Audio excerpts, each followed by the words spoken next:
যারা যোগদান করবেন তারা অতীতে স্বৈরাচার বিরোধী যে মুভমেন্টগুলো ছিল সেগুলোতে আমরা দেখেছিলাম জেল খেটেছিল, জুলুমের শিকার হয়েছিল এবং মাঠে নেতাকর্মীদের পাশে তাদের যে অভিব্যক্তি এবং দীর্ঘ লড়াইয়ের যে সংগ্রাম সেটা পুরো বাংলাদেশের মানুষের কাছে আজ পরিচিত।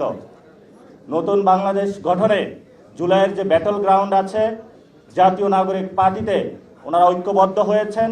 আমরা ওনাদেরকে আন্তরিকভাবে গ্রহণ করব ইনশাআল্লাহ। আজকে সাথে সাথে আল্লাহর কাছে এটাও প্রার্থনা করব, আমরা যে লড়াইয়ে গত 17 বছর ধরে ছিলাম, যাতে ভবিষ্যতে যদি কেউ ফেসিবাদ বাংলাদেশে নতুন করে কায়েম করার প্রচেষ্টা চালায়, তাদের বিরুদ্ধে যাতে লড়াইটা আগামীর সংগ্রামটা আমরা চালিয়ে নিয়ে যেতে পারি।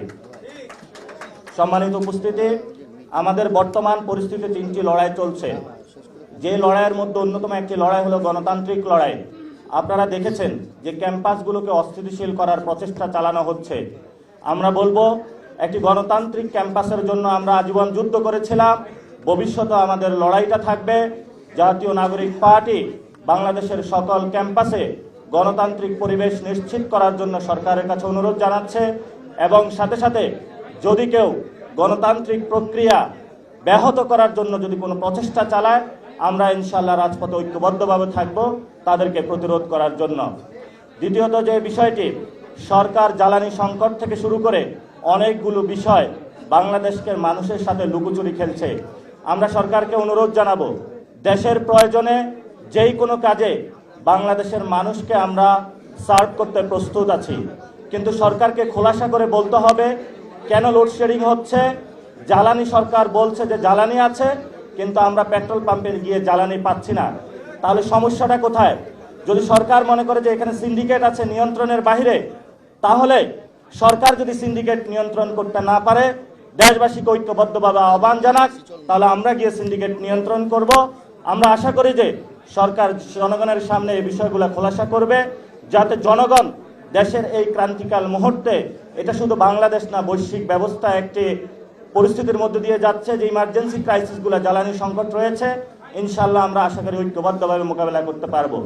সাথে সাথে বিভিন্ন জায়গায় এসএসসি পরীক্ষার্থীরা আমাদেরকে ফোন দিচ্ছে যে লোডশেডিংয়ের কারণে তারা পড়াশোনা করতে পারছে না, তাদের পড়াশোনা ব্যাহত হচ্ছে, পরীক্ষার জীবনযাত্রা ব্যাহত হচ্ছে। এবং মার্কেটগুলোতে দেখেছি আমরা যে আমাদের অর্থনৈতিক ব্যবস্থা নিম্নমুখী হচ্ছে, জনগণের নাবিশ্বাস উঠছে, দ্রব্যমূল্যের দাম বাড়ছে।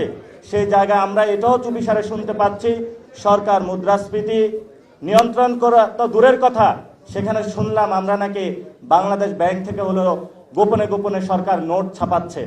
তো সরকার যদি ফাইন্যান্সিয়াল ফিসকাল পলিসি থেকে যেটা আসতেছে আগামী অর্থ বছর, এই সময়ে যদি এটা নিয়ন্ত্রণ করতে না পারে, দেশের সংকটগুলো যদি নিয়ন্ত্রণ না করতে পারে, গণতান্ত্রিক পরিবেশ বাংলাদেশের ক্যাম্পাসগুলোকে নিশ্চিত করতে না পারে, তাহলে অবশ্যই সরকারকে জবাবদিহিতার জায়গায় অবশ্যই আসতে হবে।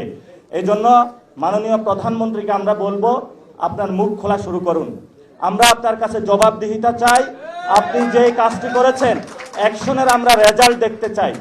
আপনি বলেছেন সোশ্যাল সেফটি নেটসের আওতায় বাংলাদেশের অনেকগুলো মানুষকে বিভিন্ন খাতে কার্ড দেওয়া হবে। আমরা এটাকে অভিনন্দন জানাচ্ছি, কিন্তু সেখানে যে টাকাগুলা আপনি ব্যয় করবেন, সেটা বাংলাদেশের যে বাজেট রয়েছে কত পার্সেন্ট ব্যয় করছেন, সে টাকাগুলা কোথায় থেকে আনবেন, সেটাও জনগণের জানার অধিকার আছে। এবং পার্লামেন্টে সরকারি দল বিরোধী দল আজকে যে আলোচনাগুলো চলছে করছে, এগুলো দেখে আমরা হতাশ। জনগণ আইন প্রণয়ন করার জন্য আপনাদেরকে পাঠিয়েছে, সেখানে যারা মানুষগুলো শহীদ হলো, জুলাই আহত হলো, সেই মানুষগুলোর একটি বড় দাবি ছিল যে বাংলাদেশে আমাদের হসপিটালগুলোতে অ্যাক্সেস থাকবে, এডুকেশনে অ্যাক্সেস থাকবে, নতুন নতুন আইন তৈরি হবে, যে আইন তৈরিগুলোর মধ্য দিয়ে আমরা একটি নতুন বাংলাদেশ দেখতে পাবো।